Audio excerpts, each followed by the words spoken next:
Família como sendo esse espaço em que nós vamos nos reencontrar. De que forma, né? Chico fala que as pessoas com as quais nascemos e vivemos na Terra são os primeiros e mais importantes instrumentos que recebemos do Pai, para a edificação do reino do céu em nós mesmos.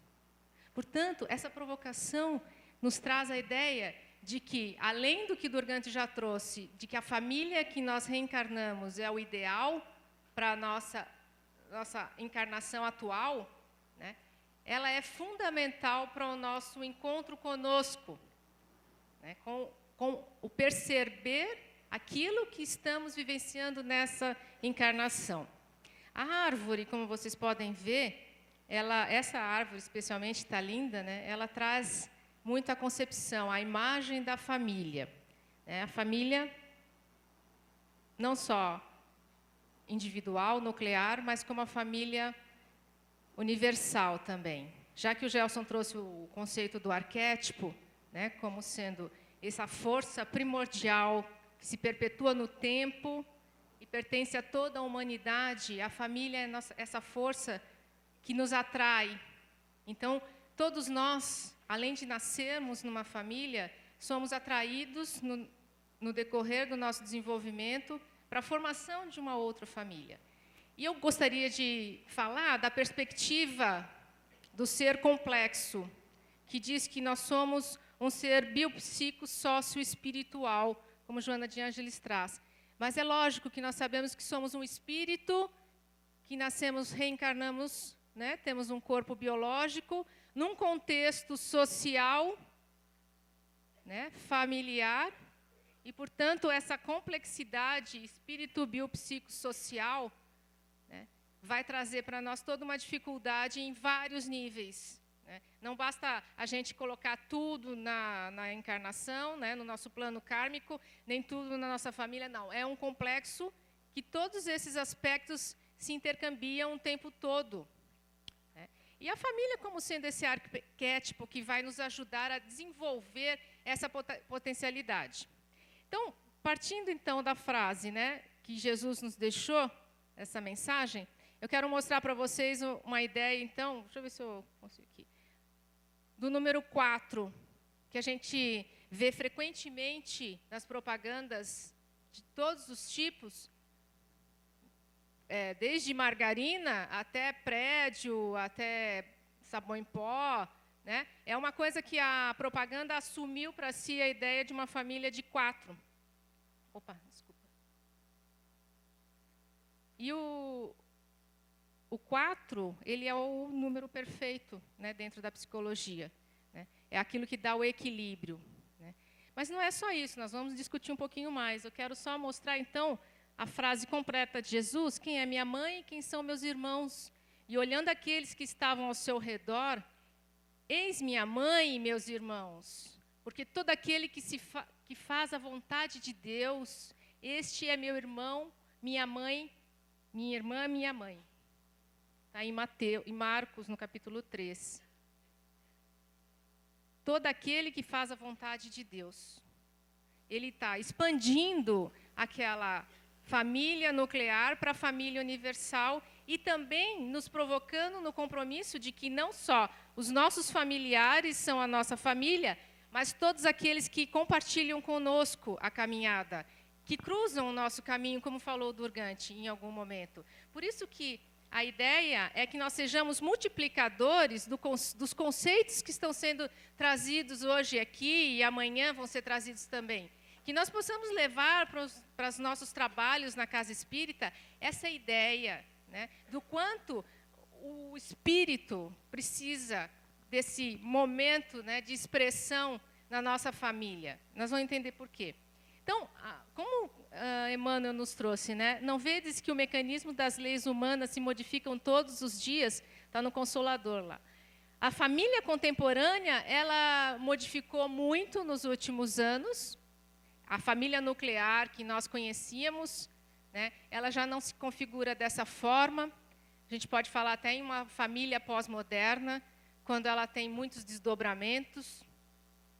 Mas Emmanuel nos trouxe isso na década de 40 do século passado. Portanto, isso não é novo, isso está acontecendo o tempo todo.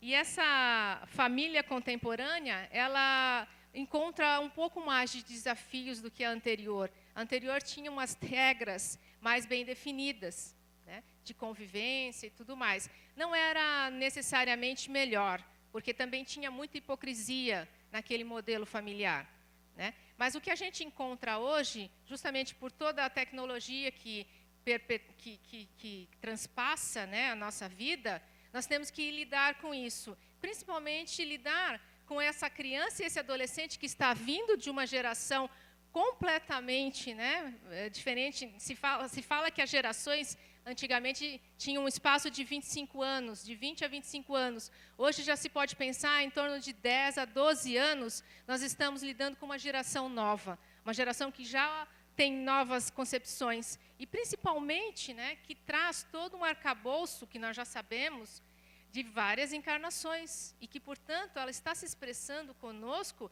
né, de uma forma a nos desafiar, como falou Eunice. Achei ótimo ela trazer a ideia o que ela trouxe da netinha dela, né? Nunca se sabe quando vai desencarnar. E é isso mesmo que a gente precisa começar a pensar em relação à família, à criança e ao adolescente.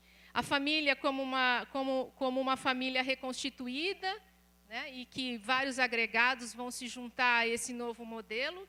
Uma família homoafetiva que tanto adota como concebe filhos biológicos, né?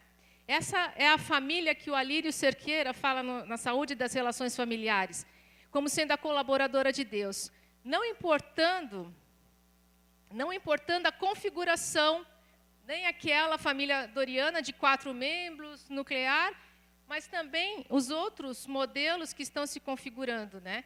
Um convite da vida para a renovação interior do autoconhecimento, como já citou Chico, né? E esse exercício constante de dedicação, de paciência, respeito, tolerância à frustração e, principalmente, o aprender a amar. Porque nós não reencarnamos necessariamente sabendo amar, né? Nós sabemos disso. E nem todos, né, que estão no nosso convívio familiar são realmente pessoas que nós vamos conseguir amar. Mas nós vamos aprender a amar. Esse é o nosso propósito. Cada um laborando no seu próprio processo e colaborando com o outro, é o que o Alírio nos traz nesse tema.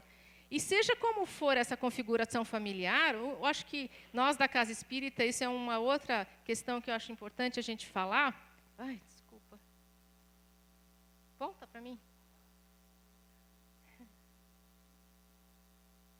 É importante a gente pensar que isso é um processo razoavelmente novo, que tem crescido, a família homoafetiva, e a Casa Espírita precisa pensar em se preparar, né? Já está se preparando e precisa receber como essa família colaboradora de Deus, independente da configuração que ela tiver. E, visto isso, né, partindo desse pressuposto, né, nós temos que considerar que tanto o esquecimento do passado, como aquilo que nós vamos vivenciar nessa encarnação, é essa oportunidade de revivência daquilo que também já foi trazido, né? De uma nova roupagem como oportunidade de reparação. Um ou outro muito odiou ou foi muito ofendido. Ou muito amou também. Esse é apenas um trecho. E, nesse sentido, as dificuldades, os encontros e desencontros, nós podemos começar a pensar que passam por aí.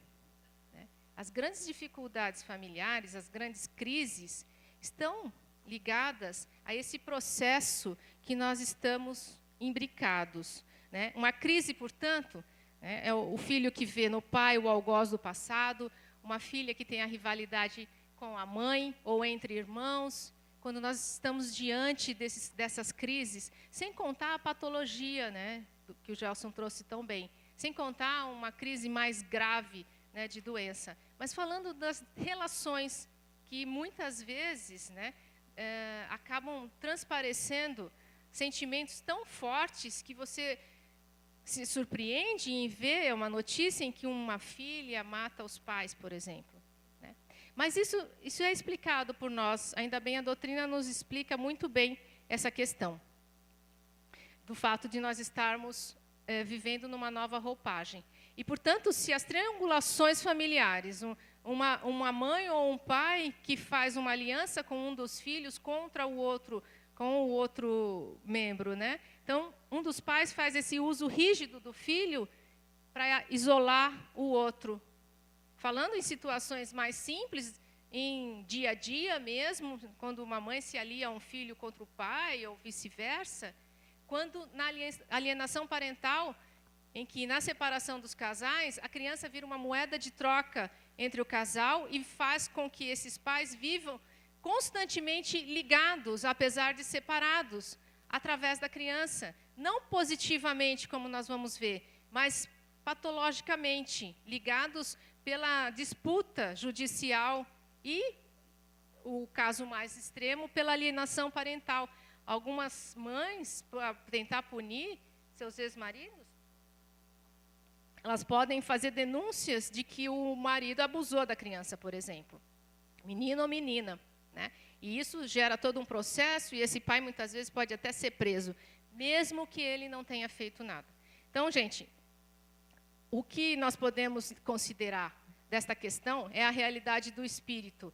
O que está sendo expressado ali, né? Ou um muito odiou, ou foi muito odiado. E por isso que Jesus, quando ele diz quem é minha mãe e quem são meus irmãos, está chamando a atenção para a realidade do espírito entre a relação corporal e espiritual. Nós sabemos, está lá no capítulo 14. Né? O corpo procede do corpo, mas o espírito não procede do espírito.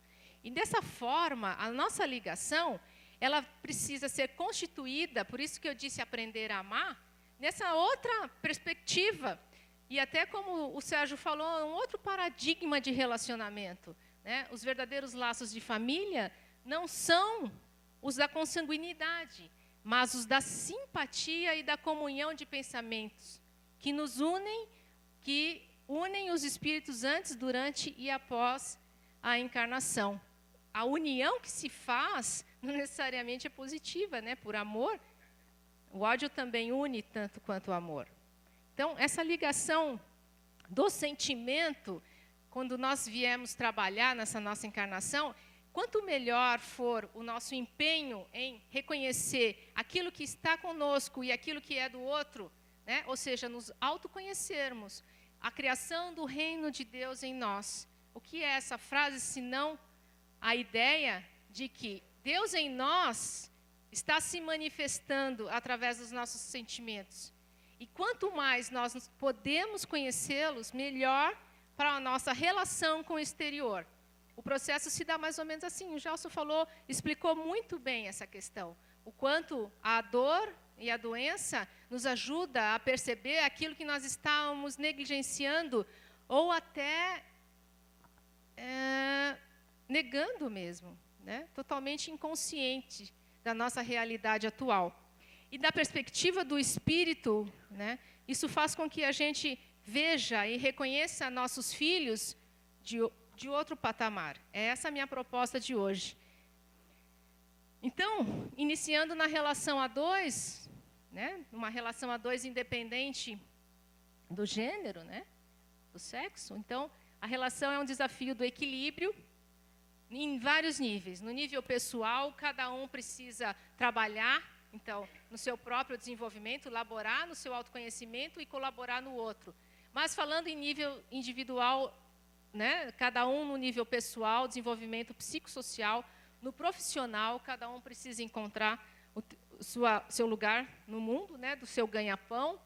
O relacional com a família de origem, com os parceiros, colegas e amigos, tudo isso, gente, eu estou trazendo, é levado para uma relação familiar nova. Tudo isso, todos esses níveis. E, especialmente, o nível espiritual, o encontro com Deus em nós, que é o autoconhecimento, que é o religare. Isso tudo precisa ser trabalhado neste momento de começo de uma vida a dois.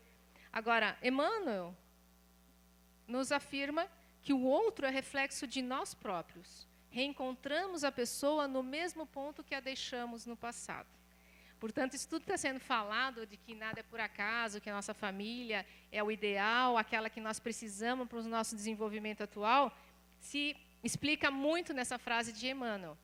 se nós reencontramos o outro no ponto que o deixamos no passado, é providencial que nós consigamos olhar para esse outro, por pior que seja, por maior dificuldade que tenha, com compaixão.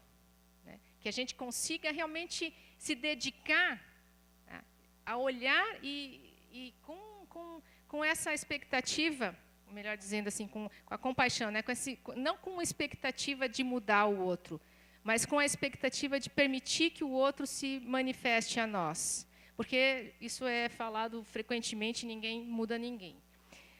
Por isso que a Joana, na psicologia da gratidão, ela refere que o compaixão é o ato de dar ao outro o direito de se comportarem conforme se encontram no momento. Quem é que consegue fazer isso aqui? Nem vou pedir para levantar a mão, pode só pensar um pouquinho assim contigo mesmo. Quem é que consegue deixar que o outro se expresse da forma que ele pode hoje? É muito difícil para nós. A nossa tendência é querer mudar, a nossa tendência é querer que o outro faça conforme nós estamos esperando. Inicialmente, as coisas começam assim mesmo. A gente projeta uma idealização no outro e, em algum momento, ele até consegue compartilhar isso, ele consegue corresponder. Mas lá pelas tantas, isso sobrecarrega e ele passa a tentar se expressar como ele é realmente. Porque é necessário, né? A expectativa é muito forte.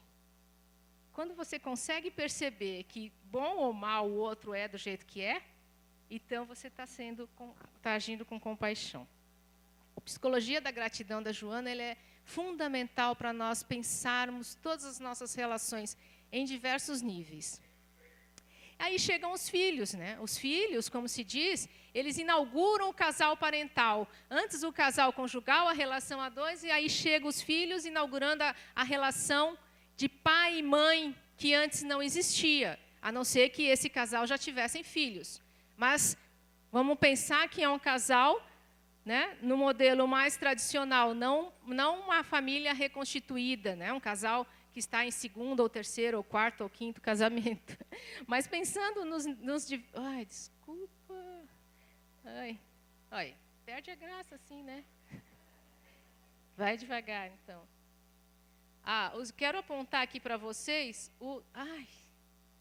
Bom, gente, o que eu quero mostrar é esses filhos que estão cada um numa idade, né? numa faixa etária. Um bebê, um menino, uma criança, 8, 9 anos, e um adolescente. Como é que essa família lida com cada um numa faixa etária diferente? É muito complicado, é muito complexo, na verdade. Então, o pai e a mãe, eles trazem um modelo da família de origem e eles repetem ou eles reproduzem. Então, de manhã, o Edson Tristão falou 80%, né, acho que de uma pesquisa, é fruto da família de origem. É lógico que a gente tem que considerar que não é um número fechado, né? Mas, muito fortemente, a família de origem ela vai se perpetuar na família que os pais vão formar agora. E cada filho, então, ele se torna um desafio, até porque cada filho encontra um pai num momento diferente, com uma disposição diferente, com uma expectativa do que vai fazer da carreira, né? E as regras familiares, quando elas são bem estruturadas, elas conseguem trazer segurança para todos, né? Todos se sentem seguros porque sabem que ali é o lugar de tal coisa e a caminhada vai ser por aqui. Mas não de uma forma rígida, né? A segurança que cada membro tem com o limite, então, né, mostra, além que os pais estão se importando com os filhos, mostra a garantia, principalmente para as crianças pequenas, que tem nos pais a imagem de Deus. Né? Aquilo que o Sérgio trouxe, que Deus é uma realidade do cérebro, não sei se foi o Sérgio agora, mas que Deus existe em nós, está diretamente relacionado com como a criança vê pai e mãe. Eles se espelham no pai e na mãe, e nessa relação de imagem de Deus, faz com que as crianças pequenas, né, elas construam dentro dela essa relação com o Criador. Passa primeiro pelas relações com o pai e com a mãe. Então, mostra que os pais se importam com os filhos, isso trazendo segurança. Aí o Armandinho fala assim, ó, não importa se é para dar um sorvete ou me pôr de castigo. Se você quer ser levada a sério, falando para a mãe, precisa cumprir o que promete. E isso é uma regra fundamental, né, dos limites. Se você vai prometer alguma coisa, precisa ter certeza que tem condições de cumprir. Por isso que dizer sim é um compromisso muito forte com uma criança pequena. Com um adolescente, mais ainda. O dizer não, portanto, não é simplesmente uma resposta imediata para não se comprometer. É também um compromisso, porque você está assumindo um não quando diz não. Retomar esse não que vira assim, ele é extremamente prejudicial para a relação de confiança, né? Por isso que a questão que a gente trouxe ali do limite, que traz essa relação de segurança, passa por essa questão. Só que, gente, trazendo para a nossa perspectiva de mãe e pai, só é possível que você seja, como já dizia Gandhi, só consegue governar o outro quem governa a si mesmo. Se você conseguir dizer sim, sim, não, não para você mesmo, né, haja assim também com sua criança interior e seus regimes começarão a dar certo, seus relacionamentos serão mais verdadeiros, sua vida profissional terá sucesso e tudo mais será mais autêntico. O que quero dizer para vocês que o limite tem que começar com a gente, antes mesmo da gente querer transmitir para qualquer pessoa que estiver convivendo com a gente, né? Então, agora vocês devem ter se identificado, então é por isso que eu só começo o regime na segunda-feira, né? Então, você está voltando atrás na regra fundamental, que é sim, sim, não, não. Então, juntando aquilo que vocês ouviram do Gelson, eu gostaria, então, de provocar a ideia de que a educação, como ela é mostrada, né, do latim exducere, conduzir para fora, faz com que o pai e a mãe, então, os educadores, tentem extrair, tirar para fora a criança, porque ela está interiorizada, ela está dentro, né, dela mesma, dentro da família. Ela precisa vir para fora e se relacionar com o social. É necessário transmissão das normas vigentes, adaptação às necessidades da vida em sociedade. Isso é fundamental. Primeiro, a necessidade de se constituir dessa forma. Joana fala que educar é oferecer exemplos. O que quer dizer que pai e mãe são esse modelo.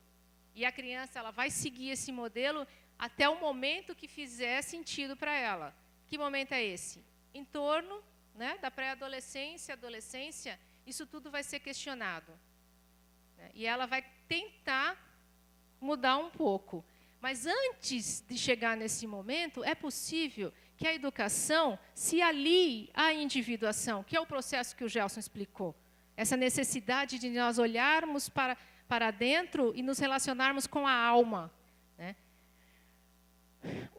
Citando, então, o Jung, que o Gelson trouxe bastante, e que a Joana fala muito no Vida, Desafios e Soluções, a individuação é o processo de formação e especialização da natureza individual, de diferenciação do ego para o desenvolvimento da personalidade. Esse é o texto do Jung, desenvolvimento da personalidade. Nós sabemos que nós estamos uma personalidade, somos uma individualidade. A individualidade que se busca na adolescência, ela não está relacionada diretamente com a individualidade que nós somos como espírito, mas com a nossa individualidade no mundo. Mas é despertar para a realidade do que se é, do que necessita fazer, fala Joana. Do que cada um de nós tem um compromisso conosco mesmo e que necessita ser cumprido. De alguma forma vai ser cumprido, né? Ou com consciência ou não, né? Nós conseguirmos nos relacionar com isso de uma forma autêntica ou não.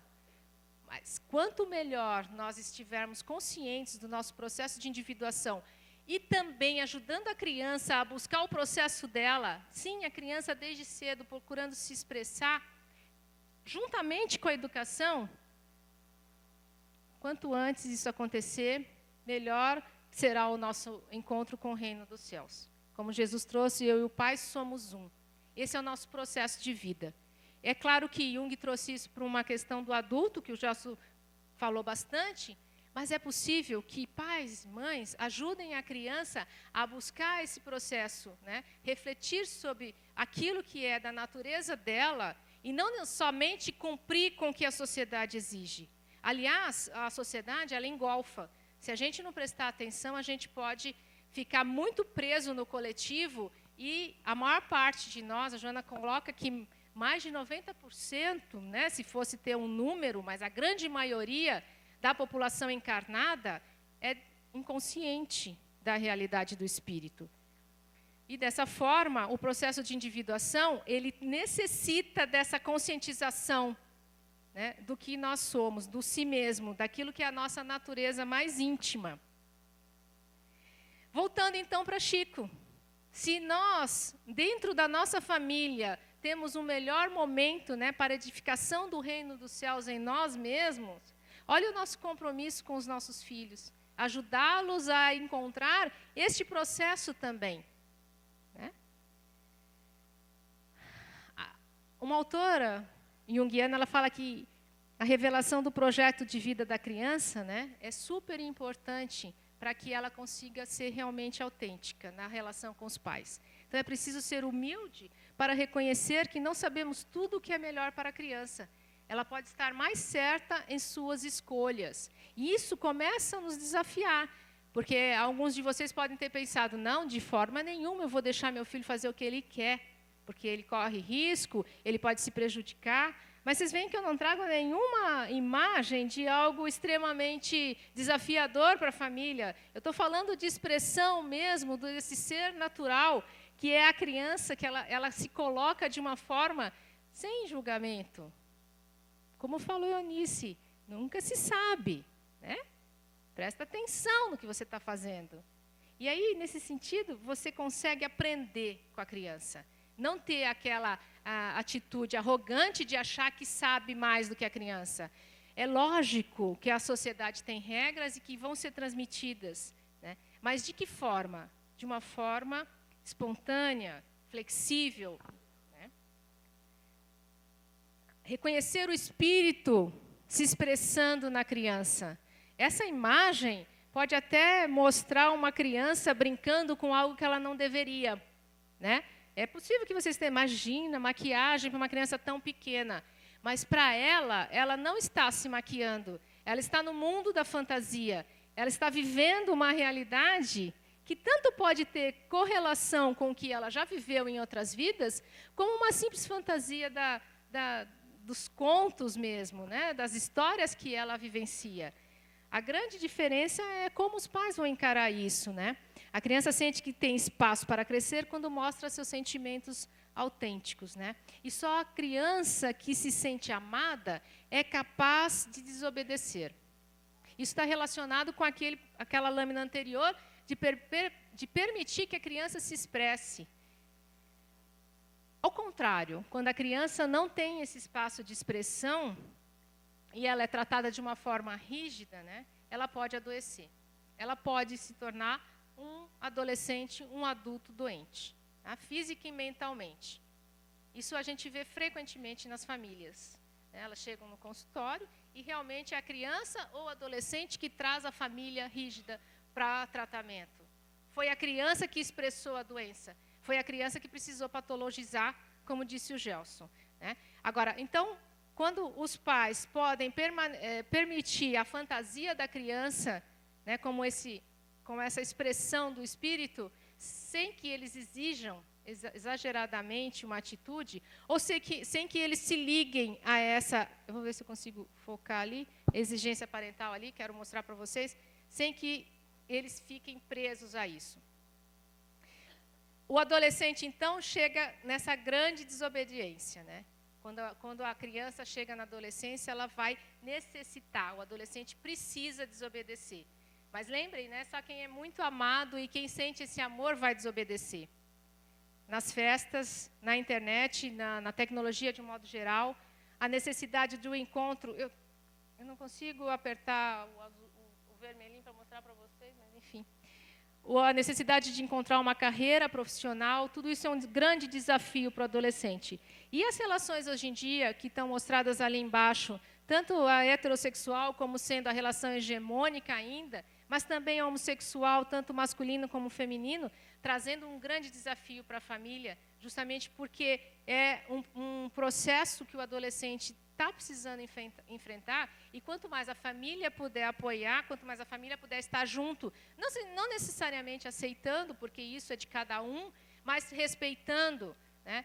Emmanuel fala assim que Joana fala que nós estamos nos acostumando com essa realidade, como se nós estivéssemos numa sala escura e algo muito brilhante se acendesse para nós, e nós precisamos abrir os olhos devagar para compreender a realidade da adolescência, que tem um grande desafio. É claro que essa é uma parte razoavelmente tranquila, né, do adolescente. Os pais precisando ouvir mais do que falar para que a confiança, né, a autoconfiança e o encontro consigo mesmo, né, é necessário ser fortalecido a singularidade e a diferenciação do adolescente. Quanto mais os pais puderem dialogar, realmente aceitar esse momento de vida, mais fácil vai ser para o adolescente se expressar. Do contrário, eles podem realmente se fechar. Aí, reconhecer que espíritos que renascem no mesmo lar nem sempre são credores da mesma afetividade, diz Joana, nos mostra o quanto os desencontros nessa fase de vida vão alertar para o pai e mãe precisarem se ajustar à nova realidade desse ser que tem o espírito se manifestando mais propriamente e mais fortemente na adolescência. Nós voltamos para aquela mensagem, então, do Evangelho, no capítulo 14, item 9. Um ou outro já muito odiou ou foi muito ofendido. Um ou outro veio para perdoar ou para expiar. E aí, quando nós temos uma grande dificuldade familiar, seja nessas relações mais naturais de relações, ou numa relação mais crítica, né, que é justamente no processo de drogas e violência, eu só trouxe essa lâmina para mostrar para vocês o quanto o cérebro, que isso não é nem da minha área, né? O Dr. César vai explicar melhor, mas o quanto o cérebro do adolescente, achei, aqui, ó, tem essa última área desenvolvida por último, córtex pré-frontal, e aqui vocês veem na passagem dos anos, né, a criança bem pequena com a área mais amarelada, depois vai escurecendo, vai ficando mais azulada. Então, o desenvolvimento do cérebro só termina em torno dos 20 anos. Portanto, o adolescente ele necessita dessa orientação muito de perto. Ele precisa do espaço para se expressar, mas ele precisa desse acompanhamento. Eu trouxe essa lâmina para mostrar o quanto o uso de drogas nessa fase ela é extremamente prejudicial, porque ela vai agir numa área em que a memória vai ficar durante sempre. Durante não, para sempre, né? A memória do uso da droga ela é muito forte, né, nessa região, e isso realmente altera o funcionamento cerebral. Por isso que o uso de drogas e a violência na adolescência é algo que os pais precisam alertar. O uso da droga ele não vai ser combatido com o tráfico, não é isso. Eu estou trazendo a importância de pai e mãe darem todo esse desenvolvimento, esse apoio à criança e ao adolescente e conversar sobre esse uso de uma forma o mais natural possível, trazendo todo o prejuízo que causa, né? Porque realmente o adolescente que faz esse uso pesado, ele vai prejudicar demais o desenvolvimento dele. E como o Gelson falou, né, ele vai escolher a via da loucura para o autoconhecimento, e o quanto nós podemos ajudá-lo a conhecer a via da alma e não da loucura, que é o que a droga acaba fazendo. A droga corresponde justamente à necessidade do que está fora, do que a sociedade precisa como satisfação imediata, né? E nós estamos trazendo a ideia do quanto o pai e mãe precisam ajudar a criança e o adolescente a perceber o sentido da própria vida, né? A satisfação de algo superior, do ser.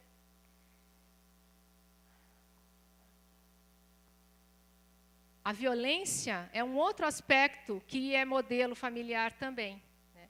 Quando a família conseguir controlar o impulso, né, da violência, ela vai, como diz o Richard Simonetti, né?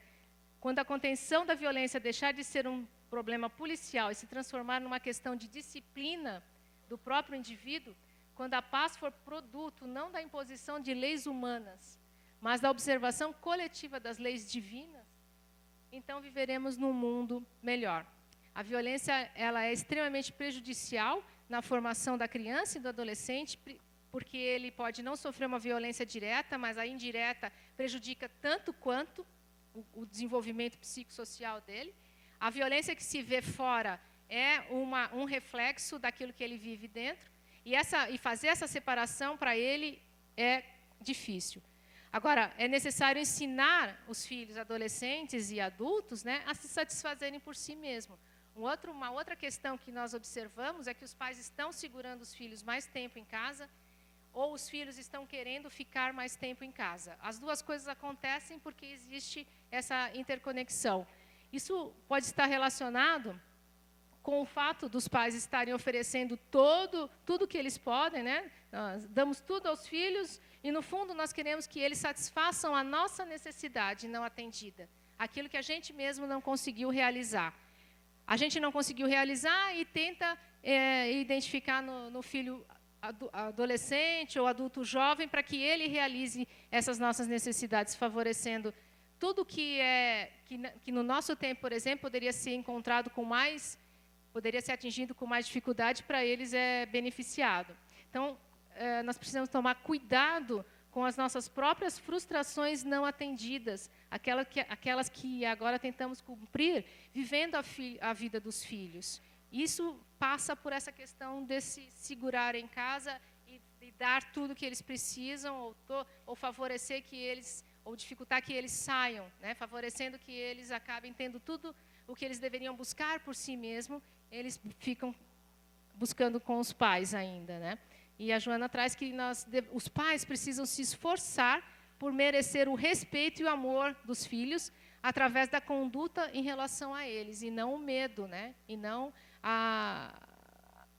simplesmente a questão dos filhos obedecerem porque têm interesses, né? Porque por questões de financeira. Portanto, a saúde das relações familiares é o diálogo, essencialmente o diálogo, o máximo que nós pudermos. É lógico que alguns diálogos eles vão ser intermináveis, dependendo da faixa etária, porque algumas crianças vão postergar até conseguir atingir o que elas querem. Ficam na teimosia, muitas vezes vão chorar, os adolescentes vão emburrar, vão bater porta, se trancar no quarto. Mas quando você abre o espaço para o diálogo, você abre um canal de comunicação e de expressão que é fundamental. Então, respeitar as regras, opiniões, desejos, medos, ansiedades e contradições de cada um. Cada um tem tudo isso junto, dentro da família. Reconhecer e diferenciar. Não, mas esse é um medo da minha mãe, não é o meu medo. Isso é importante quando a gente fala para os filhos, volta cedo e fala para eles, porque eu tenho medo do que pode acontecer na rua. Não é o medo deles, é o teu medo. Se você reconhece que é o teu medo, ele pode diferenciar o medo dele do teu, né? E fazer com que essas contradições que vão aparecer, não simples das diferenças de gerações, mas também de contradições de ideal, de contradições de alma, né? Aquela relação do espírito que não tem uma relação, não veio de uma família espiritual, né? Que estão convivendo muitas vezes pela primeira vez naquela família. Conquistar a autonomia honrando a confiança mútua. Os pais eles vão ser obedecidos mais facilmente na infância pelos filhos, e depois, com o passar do tempo, a criança vai se desenvolvendo e o adolescente vai desafiar. Essa confiança precisa ser mantida. Ela precisa ser transformada e mantida. Os pais vão se transformar também como pai e mãe e vão conseguir modificar a relação. Agora, a espiritualidade, quando presente nessas relações, ela facilita muitas coisas, né? Não só no evangelho no lar, na evangelização, mas quando acontecem diferenças de crenças, e que muitas vezes o adolescente, ele tem uma religiosidade, ou ele busca uma religiosidade que não está na casa espírita, que não está num templo, que não está num lugar, ou num livro. Não, a relação dele com a espiritualidade pode ser diferente da como a gente entende. Respeitar isso, mas ajudá-lo a encontrar essa relação com algo a mais, com esse ser superior, é ajudá-lo a olhar para o seu autoconhecimento, mas também fazer um esforço, né, de religação. Emmanuel fala assim: como arrancar a obra-prima do mármore com o primeiro golpe do cinzel? Está lá no Fonte Viva, no capítulo 138. Não dá, né? Nós vamos ter que ter muita paciência, como já foi falado, especialmente dedicação, né? Esse olhar diferenciado para a criança e para o adolescente. Mas, para a gente encerrar, então, eu gostaria de trazer uma passagem de Paulo aos Tessalonicenses. Quanto, porém, à caridade fraternal, não necessitais que vos escreva, porque já vós mesmos estáis instruídos por Deus, que vos ameis uns aos outros. E nós voltamos, então, para o amor, que já foi tanto falado, né, na manhã e na tarde de hoje, como sendo tanto o antídoto como o recurso e aquilo que vai nos manter, né, nessa relação familiar, né, de uma forma coesa, né, e que vai permitir que crianças e adolescentes se expressem, porque vão sentir o amor que nós vamos transmitir. E nós vamos sentir o amor deles mais tarde, nesse reconhecimento do que foi transmitido, do que foi, ao longo, né, dos anos, transmitido e dedicado, né, e acolhido nessa relação. Boa tarde.